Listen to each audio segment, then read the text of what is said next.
In this video, I want to discuss why Africans who travel around the world experience more racism than African Americans or even Black British.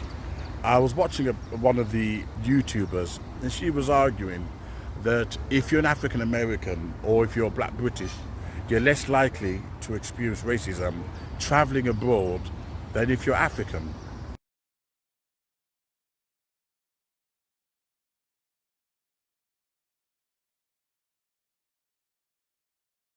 And I thought, well, that's quite easy. That's quite easy because even African Americans who are living in America or in Britain, they're more likely to experience racism.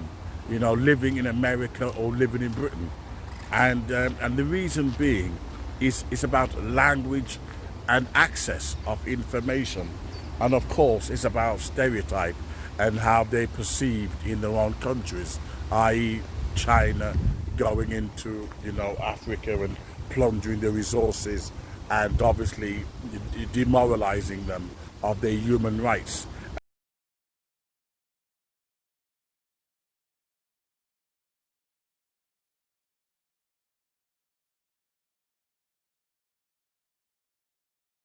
And how you as a sovereign country can sit back and watch yourself becoming second-rate human being.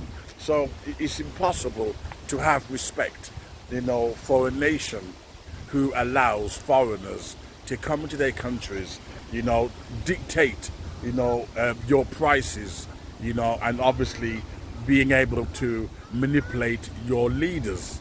So this is what sticks into people's minds when they think of Africans. Also, talk about access to information. A lot of African American Britons, who are born in Britain and are born in America, they are familiar with the laws. They are familiar with human rights laws, and they are familiar with their domestic rights. When you have access to that information and you have access to legal rights, whether it's the Vice Bureau or whatever, it gives you ammunition to know your rights.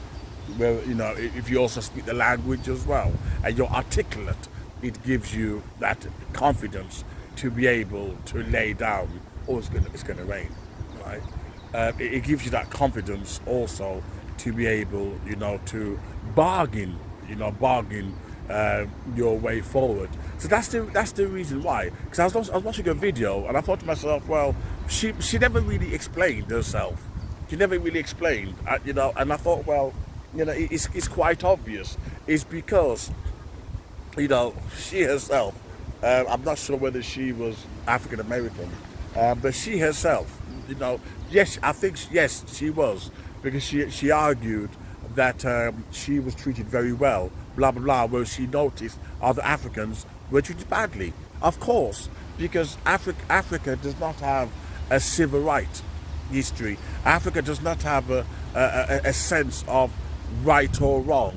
There are people who are open to being exploited, and people who allow any foreigners to come into their country and set up puppet government. People can't respect someone like that. So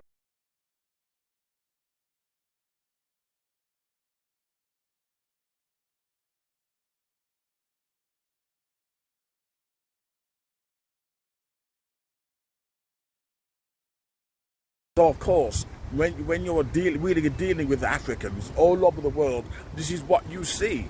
This is what you see. Africans they seem to be tamed. I've seen Africans on a daily basis. They won't complain about anything. Why? They wouldn't know where to begin. They wouldn't know where to begin. They haven't got the language. They haven't got the language support. So they wouldn't know where to begin. And hence why. But funny enough, that as a result, Africans in England are more likely to be employed because they don't know their rights. So they can be exploited to the cow come home. They don't know their rights.